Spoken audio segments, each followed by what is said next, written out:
अब जो नेक्स्ट जिस चीज को हम देखना चाह रहे थे इससे आगे, वो ये था कि हम प्लस के ऑपरेटर को ओवरलोड भी करें।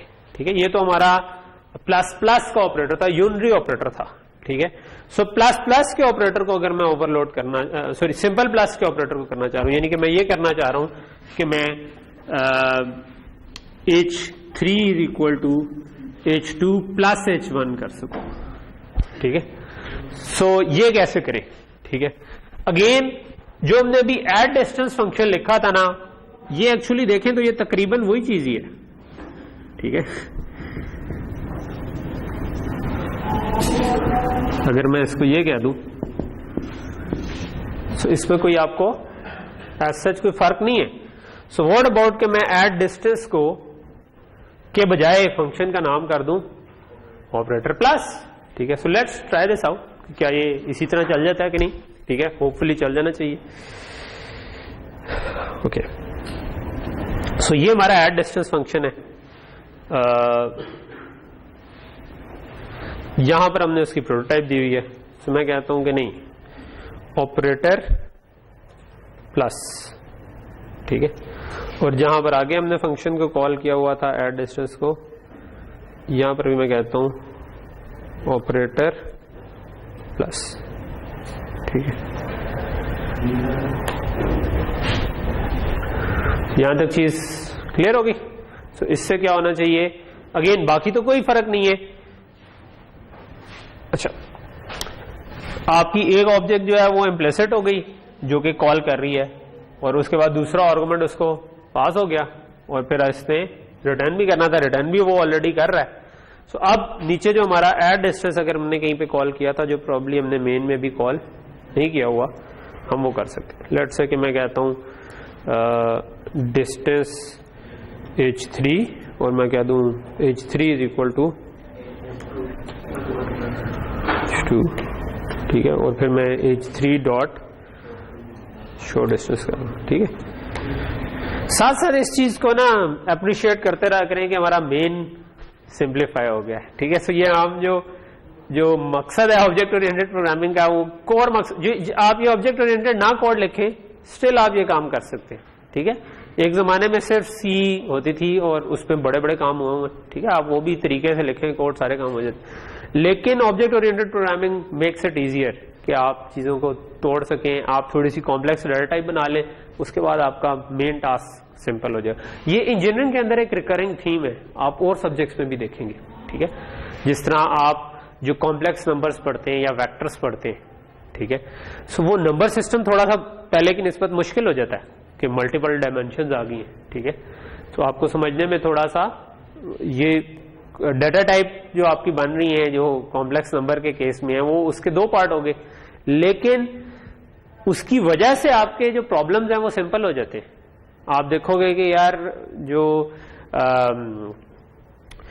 मल्टीप्लिकेशन एडिशन में बास केसेस में चेंज हो जाती है। ठीक है, तो आपके जो एक मुश्किल ऑपरेशन हो रहा था, जब आप उसको आप बाद में ट्रांसफॉर्म्स वगैरह आपने कोई पढ़ी है अभी, आप देखोगे ट्रांसफॉर्म करके और इस किस्म की चीजें अप्लाई करके ना आप ओवरऑल अपना फ्रेमवर्क थोड़ा सा कॉम्प्लेक्स करके जो प्रॉब्लम है उसको सिंप्लीफाई कर लेते हैं। ठीक है, और ये एक रिकरिंग थीम है इंजीनियरिंग में, ये चलती है कि जब भी आपने प्रॉब्लम सॉल्व करना है तो आप इंक्रीमेंटली चीजों को लेके चलते। ओके, सो ये मैं इसको चला के देखता हूं। H3 is equal to H1 plus H2, so 5 plus 6, ये हमारे पास वही नंबर आना चाहिए। कितनी थी बनी हमारी? 12 पॉइंट समथिंग 1.5। ठीक है, सो 12 फीट 1.5 इंचेस। ठीक है, सो एक्चुअली देखा जाए तो हम ना जो बाइनरी ऑपरेटर को ओवरलोड करना था, it was as simple as कि आपने जो फंक्शन था उसके नाम के बजाय लिख दिया operator plus, and that's it. ठीक है, कंपाइलर को खुद ही समझ आ गई कि अगर H2 के साथ प्लस आ रहा है तो इसका क्या मतलब है कि इनको आपस में इसका मतलब अब यहां पर थोड़ा सा जो गौरतलब चीज है कि जब ये लिखा हुआ है तो कंपाइलर को खुद ही पता चल गया है कि अगर इधर प्लस आ रहा है तो H2 इज कॉलिंग प्लस और इसको H1 आर्गुमेंट पास करना। ठीक है, और फिर क्योंकि इसको पता है कि ऑपरेटर प्लस उसके ऊपर डिफाइन हुआ है, विच इज कि एक फंक्शन डिफाइन हुआ है जो कि ये वाला काम कर रहा है, और वो एक डिस्टेंस टाइप की ऑब्जेक्ट भी रिटर्न कर रहा है, तो इसका मतलब है कि ये अब ठीक ठीक काम करे। अब ये कर लिया तो हम इस तरह से, ये तो हमने एडिशन डिफाइन कर ली, इसी तरह हम डिस्टेंसेस की मल्टीप्लिकेशन भी डिफाइन कर सकते हैं, इसी तरह डिस्टेंसेस की के ऊपर और ऑपरेटर भी डिफाइन कर सकते हैं। फॉर एग्जांपल मैं देखना चाहता हूं कि एक डिस्टेंस दूसरे डिस्टेंस से बड़ा है या नहीं है, ठीक है। फॉर एग्जांपल मैं ये कहना चाहता हूं कि मैं h2 is greater than h1, ठीक है। सो मैं कुछ ये करना चाहता हूं कि if h2 is greater than h1, सो मैं सी आउट कर दूं कि वसीम टॉलर देन यासिर, ठीक है। सो अगर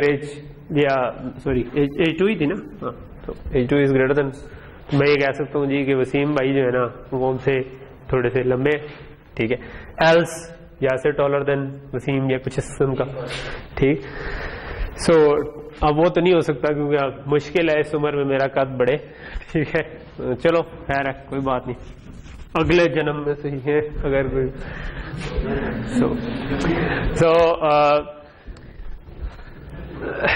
सो अगर ये करना हो तो ये आप मुझे बताएं कि मैं इसके लिए क्या करूं। पहली चीज ये है कि ग्रेटर देन का जो करना है, सो इसके कितने, इस डब्बे के कितनी इनपुट्स हैं। अगर मैंने h2 ग्रेटर देन h1 करना है, 2 इनपुट होनी चाहिए, h2 और h1। तो क्योंकि एक कॉल कर रहा है तो एक उड़ जाएगी, और रिटर्न क्या इसने करना है, डिस्टेंस रिटर्न करना है कि अगर h2 h1 से बड़ा तो क्या करें, मैसेज नहीं प्रिंट करवाना। मैं तो ये चेक करना चाहता हूं, क्या करो यार, कौन, क्यों ये चाचा की बातें कहां से आ रही। ज्यादा जज्बाती नहीं होना यार, आराम से, कुछ नहीं, क्लास है। जैसे कोई वो चीज को काट रहा हो, पता नहीं क्या, मशीन लैब तो नहीं चल रही है अभी। ओके, सो इफ के अंदर क्या चीज रिटर्न होनी चाहिए इसके जवाब में। इफ में हम क्या चेक कर रहे होते हैं कि ये कंडीशन ट्रू है या फॉल्स है। सो इसका मतलब है इट शुड रिटर्न ट्रू या फॉल्स। पर अगर किसी चीज ने ट्रू या फॉल्स रिटर्न करना हो तो वो डेटा टाइप क्या बनेगी, बूल। तो इसका मतलब है कि इसको क्या रिटर्न करना चाहिए, बूल रिटर्न करना चाहिए। सो एक इम्प्लिसिट आर्गुमेंट जो कॉल कर रहा है, अगर वो दूसरे से बड़ा है, ठीक है, दूसरा एक्सप्लिसिटली हमने बताना है। सो ये अब हमारा एक डब्बा बन गया, यानी कि ऑपरेटर ग्रेटर देन का, ठीक है, जिसको एक आर्गुमेंट हमने देना है और देखना है कि अगर वो बड़ा है तो हम जो कॉल कर रहा था अगर वो इससे बड़ा है, जो कि पास हुआ है, तो इसका मतलब है कि आप ट्रू रिटर्न कर दें, अदरवाइज फॉल्स रिटर्न कर दें, ठीक है। सो चले, ये वाला जो है ना, ये अब आपने लिखवाना है मुझे, ठीक है। सो मैं इधर क्या लिखूं क्लास के अंदर, सबसे पहले तो मुझे सबसे पहले क्या करना है, प्रोटोटाइप देनी है इसकी, ठीक है। सो मैं क्या प्रोटोटाइप में देखूं, सबसे पहले क्या लिखूं जी, रिटर्न टाइप। रिटर्न टाइप क्या है, बूल। आगे ऑपरेटर ग्रेटर, आगे पैरेंथेसिस, इसके अंदर क्या पास करना है, डिस्टेंस पास करना है, ठीक है। ओके, ये हो गया। और अब इसको मैं अगर डिफाइन करना चाहूं, सारे फंक्शंस के नीचे आ जाता हूं। हाँ, प्रोग्राम छोटा कर दूं, छोटा ही है यार, जो भी प्रोग्राम 50,000 लाइंस ऑफ कोड से छोटा हो वो छोटा होता है। इस कोर्स में आप छोटे प्रोग्राम बनाएंगे 5-6 हजार लाइंस ऑफ कोड तक जाएंगे मेरा ख्याल एट मैक्स। जो आपका प्रोजेक्ट है उसमें मैं एक्सपेक्ट करूंगा it should be around 5000 lines of code. तो यूं बढ़ती हैं, आप 5 थोड़ा सा लॉजिक बनाते हैं, वो अपनी तरफ से आपने बनानी है छोटी से छोटी। जब आप अपनी तरफ से छोटी बनाएंगे ना, तो तकरीबन 4-5 हजार लाइंस ऑफ कोड तक पहुंच जाए शायद, अच्छा अगर प्रोजेक्ट हो, ठीक। अच्छा डरे नहीं यार, डरे नहीं, ठीक है, मजाक कर रहा हूँ, ठीक है। मतलब कर तो मजाक रहा हूं लेकिन होगा असल में इसी तरह, ठीक है। आपको भी लग ज्यादा रहा है क्योंकि आपने भी थोड़े थोड़े कोड लिखे हैं, ठीक है। हमने जब प्रोग्रामिंग शुरू की थी एक उंगली से टाइपिंग कर रहे होते थे, ए किधर है बी किधर है, इस तरह, ठीक है। और लेकिन स्टिल प्रोग्राम इतना बड़ा बन गया था, पता ही नहीं चलता। जब आप फ्लो में होते हैं ना, बैठे हुए, आपने अभी एक लॉजिक बनाई है, उसको कोड करने बैठे हैं, तो वो लिखते लिखते पता नहीं चलता। वो थोड़ी देर में आप देखेंगे कि यार ये तो वाकई हो गया। इवन ये देखो ना, ये कितनी लाइन्स का बन गया, नीचे आ रही होंगी 100 लाइनों का, तो यही बन गया, हमने एक क्लास में बनाया, ठीक है। तो आपका जो प्रोजेक्ट होगा इट शुड, वो आपका तकरीबन 20 से जिंदगी के 20 से 30 घंटे तो उसमें लगने चाहिए, अदरवाइज वो प्रोजेक्ट ही क्या, ठीक है, कि जो जिंदगी के एक दिन भी ना ले सके। जी जी मिल जाते हैं, नंबर भी उसके 0 हो जाए। मैं एक्चुअली आई वुड रिकमेंड कि आप बनी बनाई चीजें यूज करें। इस पर मैं बाद में सेशन थोड़ा सा रखूंगा, भी सही है कि, बल्कि मैंने आपको थोड़ा सा हिंट दिया था कि तो मैं थोड़ा सा हिंट दूंगा, बाकी तो आपने चूज करना है। लेकिन मैं आई वुड रिकमेंड कि आप स्क्रैच से कुछ सारी चीजें ना बनाएं। मतलब अगर आपका इसी तरह काली स्क्रीन के ऊपर कोई प्रोजेक्ट है तो वो भी एक्सेप्टेबल है जो हम कंसोल पे बना रहे हैं, बट जो थोड़ा सा आगे जाना चाह रहा है प्रोग्रामिंग में, उसको थोड़ा सा और चीजें भी एक्सप्लोर करनी चाहिए कि यूजर इंटरफेस का कोई ट्यूटोरियल देख ले और वो एक GUI बना दे अच्छी सी। GUI हम कहते हैं ग्राफिकल यूजर इंटरफेस को, कि जो नॉर्मल एप्लीकेशन है, आपने आज तक शायद ही कोई प्रोग्राम देखा हो जो कि काली स्क्रीन पे चलता हो, ठीक है। लेकिन जो हम कॉन्सेप्ट देख रहे हैं पीछे यही चल रहे हैं सारे, ठीक है। सो जो यूजर इंटरफेस होता है ना, उसमें एक डब्बा होता है जिसके ऊपर कुछ बटन है, जब आप बटन दबाएंगे पीछे फंक्शन कॉल होगा जिसके अंदर इफ एल्स और लूप्स ही लगे होंगे, ठीक है। So but you have to understand कि वो कैसे काम कर रहे हैं बटन, ठीक है, कैसे डेड बॉक्स काम कर रहा है, कैसे रेडियो बटन काम कर रहा है। उसको समझने के लिए ना, आप अगर कोई अभी स्टेज पे करना चाहे तो वो एक लेट से एक आध हफ्ता लगाता है और वो थोड़े कुछ ट्यूटोरियल पढ़ लेता है कि यार ग्राफिकल यूजर इंटरफेस बेस्ड या GUI बेस्ड, GUI को GUI छोटा हम करके कहते हैं कि GUI बेस्ड एप्लीकेशन जो बनानी है विजुअल स्टूडियो में वो कैसे बनेगी, तो वो आपको उसकी हेल्प मिल जाएगी। आप उस हेल्प को यूज करते हुए बनाएं, ठीक है। बट एग्जैक्टली कोई बनी बनाई चीज मुझे ना दे, ठीक है, वो फिर प्रोजेक्ट ठीक नहीं है। इसका मतलब है कि देन मस्त है, ठीक है। इसी तरह आपने अगर ग्राफिक्स पे काम करना है, OpenGL का कोई ट्यूटोरियल ढूंढ ले।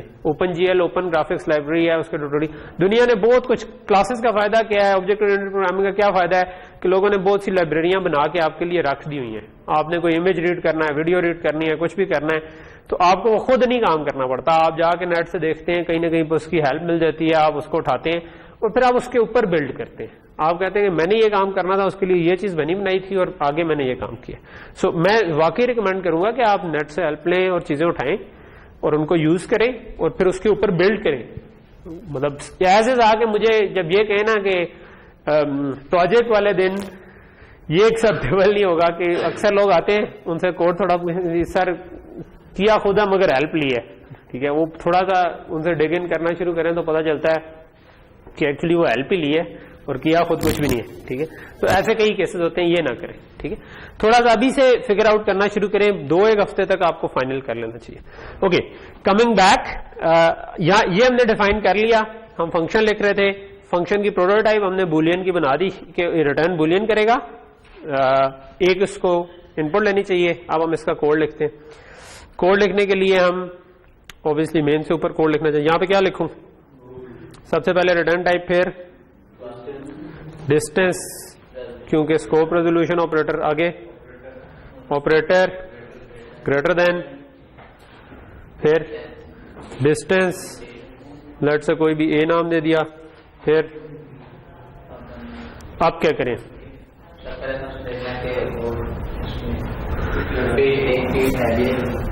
हाँ, फीट है भी कि नहीं? फीट तो है, दोनों में फीट और इंचेस तो होंगे। एक जो कॉल कर रही है, हाँ, कैसे करें? आप क्वेश्चन ये है कि कैसे करें, तो कोई बात नहीं, 0 होगा फीट। 0 फीट भी तो हो सकता है ना, -10 फीट भी हो सकता है, वी डोंट केयर, वो उल्टी साइड का डिस्टेंस भी हो सकता है, ठीक है। सो अब क्वेश्चन अगला आ गया, सोचने वाला, क्या करें? और सोचने में तो आप लोग चीते हैं माशाल्लाह, खुद ही हंसना शुरू कर दिया है तुम लोगों ने। सीरियसली मैं तुम लोगों को कहना चाह रहा था, मजाक थोड़ी कर रहा।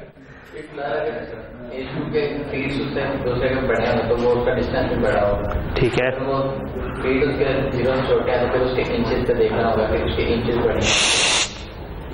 बात नहीं। हाँ, ये कह रहे हैं कि जी अगर दो चीजें हैं मेरे पास, एक H1 है लेट से और एक H2 है, और मैं इन दोनों को कंपेयर करना चाहता हूं, इसमें भी फीट और इंचेस पड़े हुए हैं, इसमें भी फीट और इंचेस पड़े हुए हैं, ठीक है। सो आप क्या करो,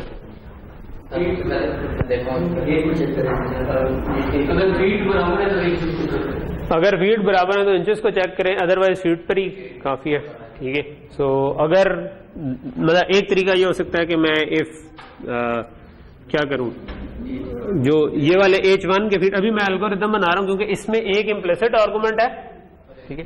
तो लेट्स से कि H1 हमारे पास पहले था और एक A है, ठीक है। A हमने पास किया और जिससे हम कंपेयर करना चाह रहे हैं वो तो पहले ही है, ठीक है।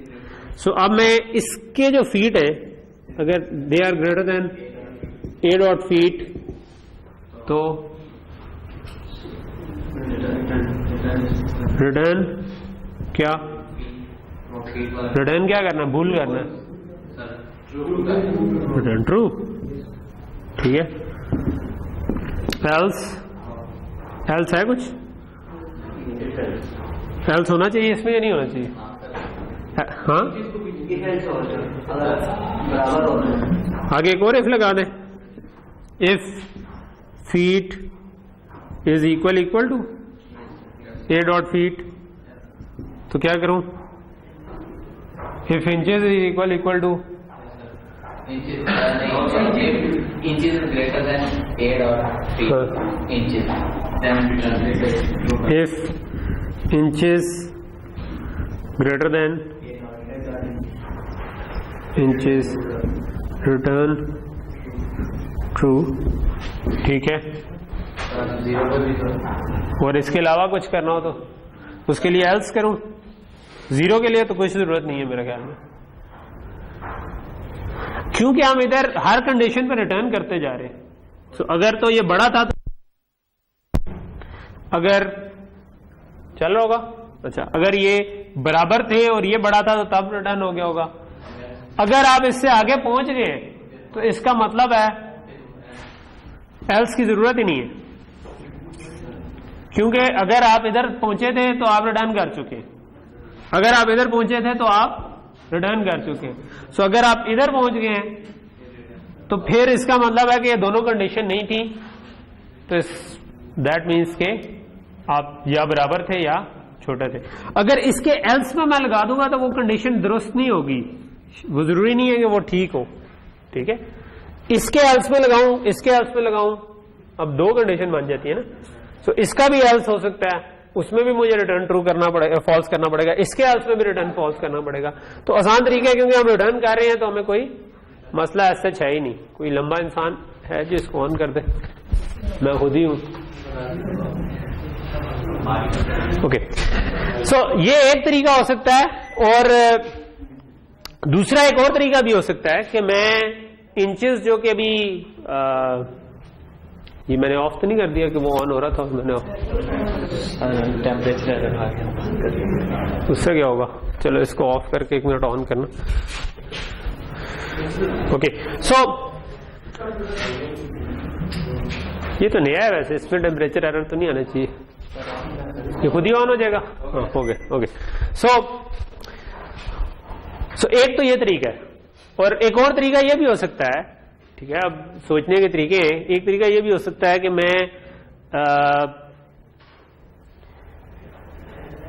पॉइंट्स में किसी तरह रख लूं। अगर कोई 6 फीट 1 इंच था, ठीक है, तो मैं इसको बेसिकली 1 इंच क्या मतलब है, 12 में से 1 इंच है, ठीक है। तो मैं इसे 1/12 अगर कर दूं, ठीक है, 6 + 1/12 कर दूं, तो ये मेरे पास एक नंबर आ जाएगा पॉइंट्स में, 6 पॉइंट समथिंग जो भी बनता है वो बन जाएगी, ठीक है। और दूसरे को भी इसी तरह कर लूं तो मेरे पास 2 डबल्स आ जाएंगे, ठीक है, और उन 2 डबल्स को मैं आराम से कंपेयर कर सकता हूं, ठीक है। सो बेसिकली अगर मैं ये करना चाहूं कि मैं कहूं कि डबल में मेरे पास feet is equal to feet plus inches by 12, और फिर मैं कहूं double feet 2 is equal to A dot feet plus A dot inches by 12, तो अब ये मेरे पास पॉइंट्स में आ गए। अब मैं सिंपल ये कर सकता हूं कि if feet is greater than feet 2 तो return true, else return false. ठीक है, में सारे ऑपरेटर्स अभी आपने डिवाइड डिवीजन का भी कराया मेंबर फंक्शन में। हाँ नहीं, प्लस माइनस में तो डबल को कर रहा हूं ना, ये तो इंट और डबल्स है, इन पे तो पहले से ही है डिफाइंड ना। मैं कोई क्लास को तो डिवाइड नहीं कर रहा। ठीक है, तो क्लास को डिवाइड कर रहा होता फिर नहीं होना था। ठीक है, तो यही वाला कोड मैं इसके अंदर लिख सकता हूं। मे बी मैं कह सकता हूं कि डबल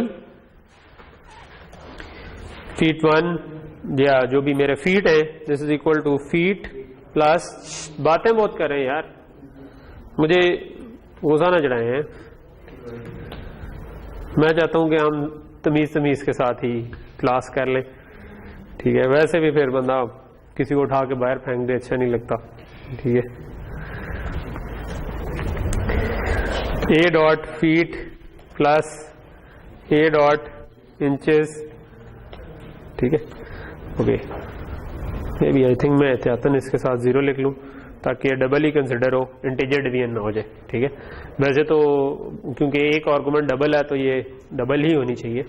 और इसके बाद मैं कह सकता हूं कि if F T is greater than F T 2 return true, else, bracket कहां से आ गई, मे बी एक तो इसकी जो स्मार्टी है वो बात मुझे पसंद नहीं आती। ठीक है, ओके, चलो यूं कर लेते हैं। ठीक है, अगर F T is greater than F T 2 so return true, else return false. पर अब मैं मेन में जाके जरा लिखता हूं ना, जरा कंपेयर तो करें कि मेरी हाइट बड़ी है कि वसीम भाई की, वो तो मैं पहले ही पता है। ठीक है, so if H2 is greater than H1 cout Wasim greater than Yasir. ठीक है, okay, else cout Yasir greater than Wasim. Okay, run करके देखते हैं असूली तौर पे क्या प्रिंट होना चाहिए, वसीम ग्रेटर देन यासिर। ठीक है, वसीम ग्रेटर देन यासिर। ठीक है, तो वसीम की हाइट जो है वो बड़ी है, बॉलर का भी नहीं हम कुछ कह सकते, ऑब्वियसली मैंने बॉलिंग तो साथ इकट्ठे कोई खेलेंगे तो पता चलेगा ना, किसी दोनों मिल के वेव रिचर्ड्स को बॉलिंग कराएं और फिर देखें किसको ज्यादा छक्के पड़ते हैं, फिर पता चलेगा। तो ओके, सो यहां तक चीज क्लियर हो गई। ठीक है, सो आज हमने बेसिकली कोई एक ही टॉपिक पढ़ा जिसको हमने जरा सा छोटा सा था, लेकिन हमने टाइम थोड़ा ज्यादा लगा दिया ताकि आसानी से हजम हो जाए।